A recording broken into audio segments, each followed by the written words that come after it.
Thank you so much. Good evening, ladies and gentlemen.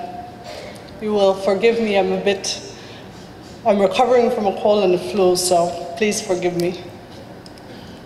I bring you warm greetings from the government and people of Belize. I would like to begin this evening by thanking the organizers for inviting me to attend this very important event. I am very pleased to have the opportunity to interact with so many early childhood development professionals from such varying backgrounds and experiences. I look forward to learning from you, gaining insights and ideas that will help to inform my advocacy efforts as Special Envoy for Women and Children and a Global Ambassador for Special Olympics. I share your passion in safeguarding the interests of Belize, the interests of children, particularly the little ones. We all know the importance of early childhood and the solid foundations that must be laid to ensure that children get the best start in order to achieve ultimately their full potential. The laying of these important foundations, however, particularly for children from economically deprived families, requires the proper investment from the state. Of course, in small developing nations, we always find ourselves struggling to identify all the resources we need to safeguard the well-being of our people. It is a constant balancing act to prioritize the many priorities, to carefully divide the very limited pie.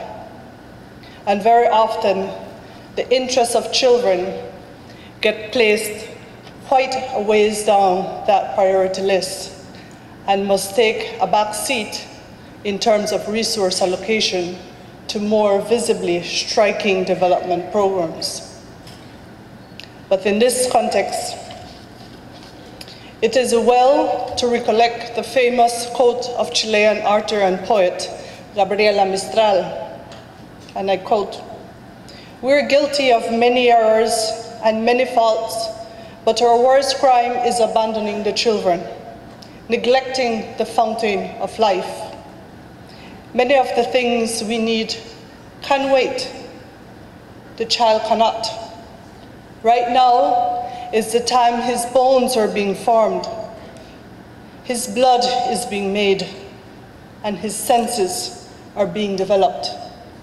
To him, we cannot answer tomorrow. His name is today." This is a very emotive and powerful reminder of where our priorities should lie.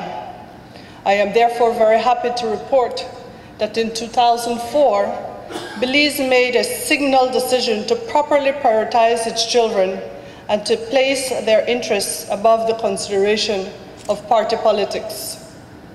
In that year, the two major political parties came together and signed onto a National Plan of Action for Children and Adolescents, 2004-2015. It was a historic event, for it marked the first time since our independence in 1981 that a comprehensive plan that focused entirely on children and in such a holistic way had been developed and to bipartisan support. The National Plan of Action for Children and Adolescents seeks to consolidate all of Belize's national and international commitments to its children into one framework. Its formulation was therefore guided by national development priorities, as well as by key international instruments, including the United Nations Convention on the Rights of Child, Education for All, and the outcome documents of the United Nations General Assembly's Special Session on Children, A World Fit for Children.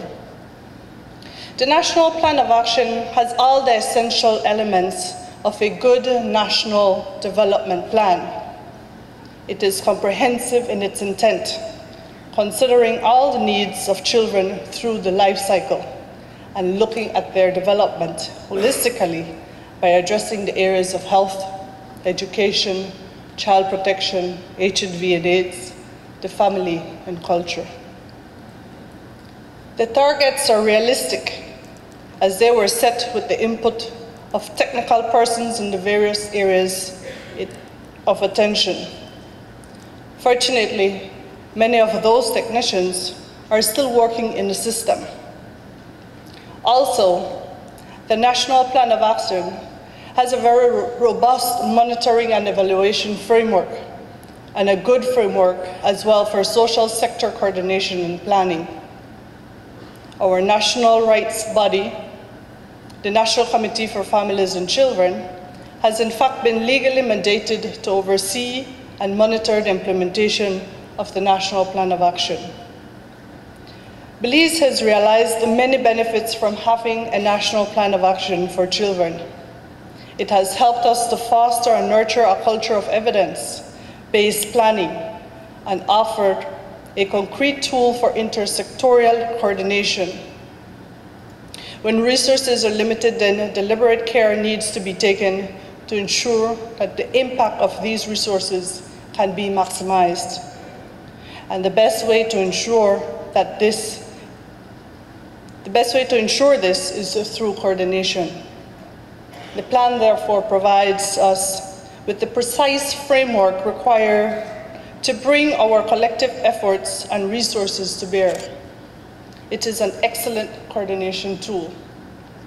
The National Plan of Action has also successfully crossed administrations.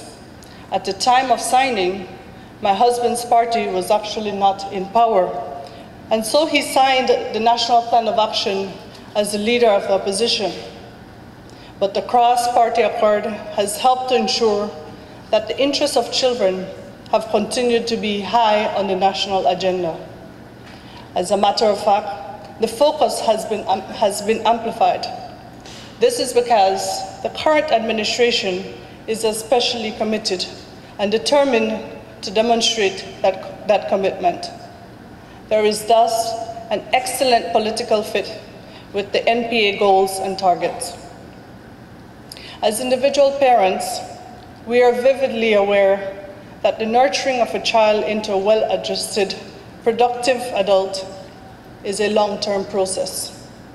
As nations, we must come to that same realization and be willing to commit to long-haul strategies and courses of action in favor of our children.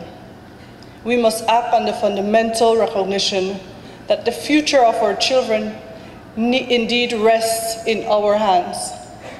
Protecting their interests is not the sole responsibility of any one sector or agency.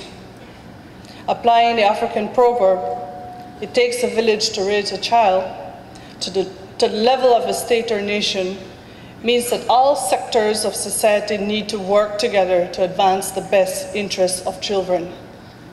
It is a national approach that must be taken.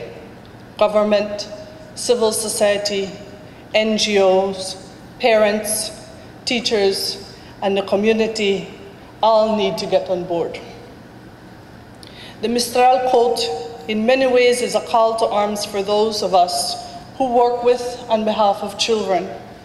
With few exceptions, the countries of the world, our countries, have pledged through the ratification of the Convention on the Rights of Children to uphold the rights of children. We have committed as states parties to this international treaty to ensure that children have the first call on resources. So we all have to do our parts. The message must be clearly presented from all angles. There is no other alternative but to invest in our children. I believe we are all kindred spirits here. So I know I am preaching to the choir when in closing I say, in the words of Pablo Pascal, we must all work to make the world worthy of its children. I thank you.